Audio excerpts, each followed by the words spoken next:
গীতার বাণী জীবনে চলার পথে সঠিক দিশা দেখায়। গীতায় 18টি অধ্যায় রয়েছে, যাতে 700টি সংস্কৃত শ্লোক রয়েছে। হিন্দু ধর্মীয় গ্রন্থে শ্রীমদ্ ভাগবত গীতার বিশেষ মাহাত্ম্য স্বীকৃত। কথিত আছে যে গীতা পাঠ করলে বা শ্রবণ করলে ব্যক্তি পুণ্যফল লাভ করে ও তাদের সমস্ত পাপ নষ্ট হয়।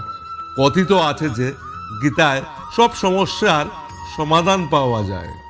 যারা নিজের কর্মক্ষেত্রে নিয়ে ব্যস্ত তারা গীতা শ্রবণ করলেও ফল পাবেন ও নিজের সমস্যার সমাধানও খুঁজে পাবেন।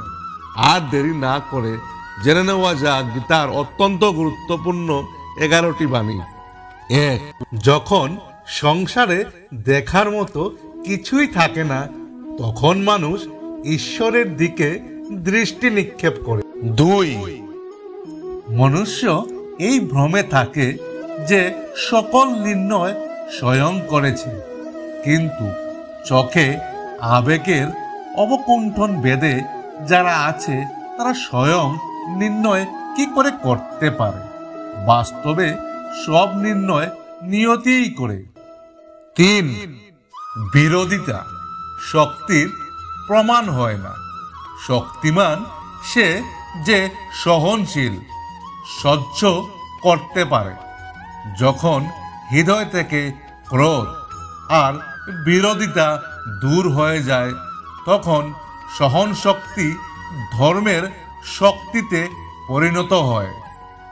ক্রোধ থেকে প্রতিশোধের জন্ম হয়, আর ধর্ম থেকে ন্যায় জন্মায়।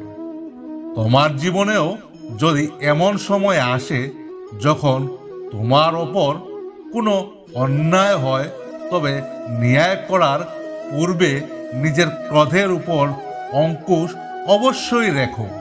4. ভয় কি? মানুষের জীবনে ভয়ের বশত করে সর্বদাই। কখনো সম্পত্তি নাশের ভয়, কখনো অপমানের ভয়, কখনো আপনজনের সাথে বিচ্ছেদের ভয়।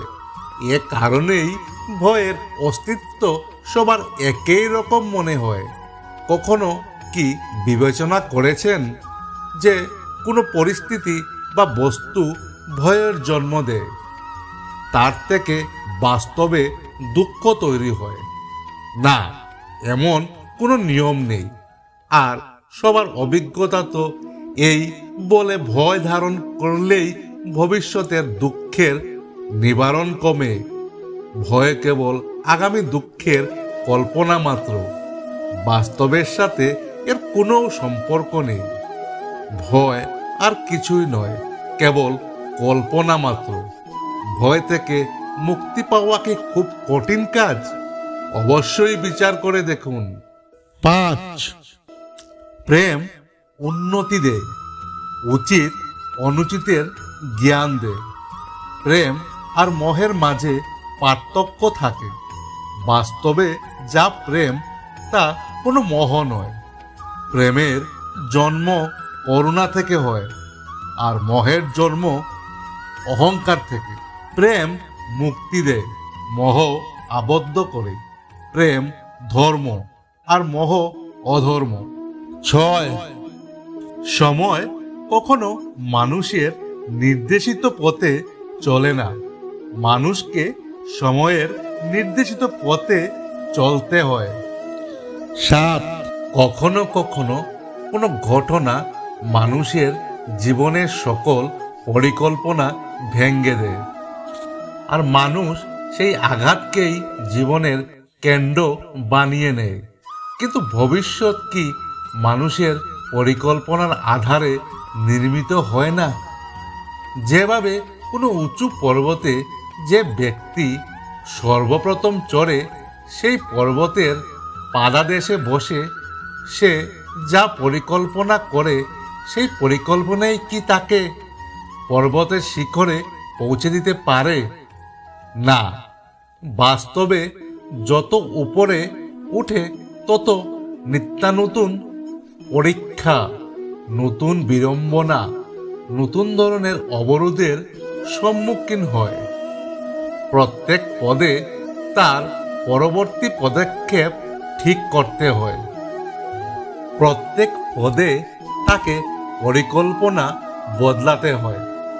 না হলে যদি পুরাতন পরিকল্পনা তাকে খাদের দিকে ঠেলে দেয়, সে পর্বতকে নিজের যজ্ঞ গড়ে তুলতে পারে না, কেবল নিজেকে পর্বতের যজ্ঞ তৈরি করার চেষ্টা করতে পারে। আচ্ছা, জীবনের ক্ষেত্রে তো এমনিই হয়, তাই না?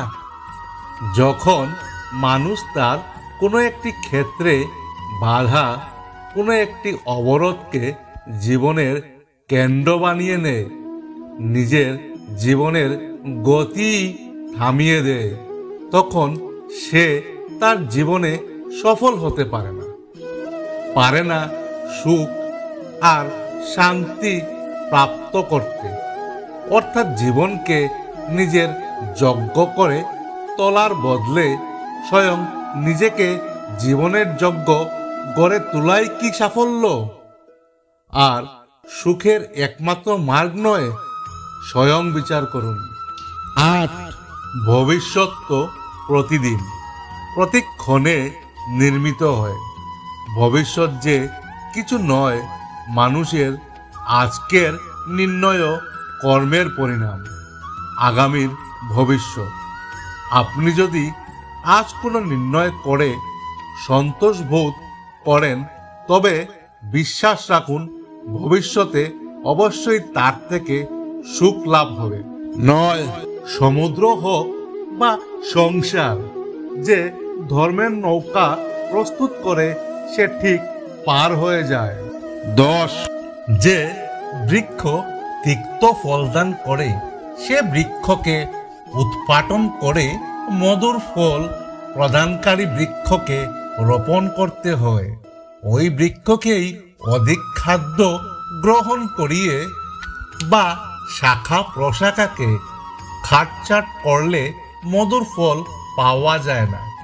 ভবিষ্যৎকে শুদ্ধ করার জন্য এই অশুদ্ধ বর্তমানকে ধ্বংস করা অনিবার্য। ভবিষ্যতের উদয়মান সূর্যের প্রথম কিরণকে দেখো, যা সবার জন্য প্রতীক্ষা করছে। 11.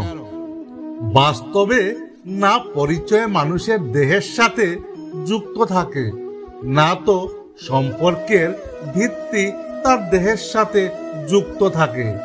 মানুষের স্বভাব, তার আচরণ আর তার কার্যই তার পরিচয়।